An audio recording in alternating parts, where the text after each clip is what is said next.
Hello friend, तो अभी आप लोग देख रहे हैं ट्रस्ट न्यूज भोजपुरी।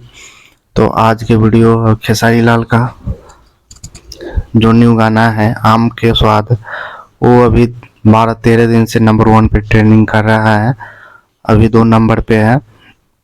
तो मैं बताना चाहता हूँ कि ये इतना दिन से है तो जितना भी विरोधी यूट्यूबर है वो कभी न्यूज नहीं बनाया है।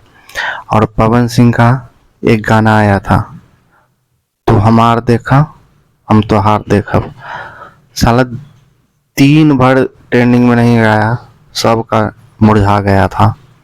जब एड लगा के नंबर 1 पर पहुंचाया, जैसे बरसाती में ढक नहीं होता है कि साल में कभी कभी टटरा कर चला जाता है, उसी तरह से आया और टटराते हुए चला गया।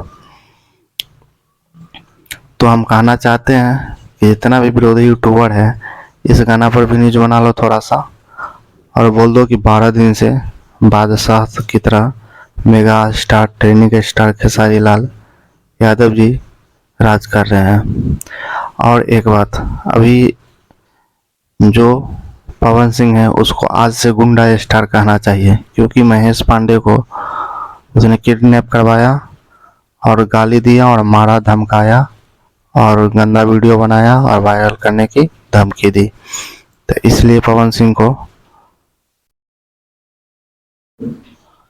नंबर 1 क्रिमिनल मानना चाहिए। तो आप लोगों को यह वीडियो कैसा लगा? अच्छा लगा तो आप लोग लाइक सब्सक्राइब कर दीजिए, इन्हें शेयर कर दीजिए। जितना भी खेसारी फैन है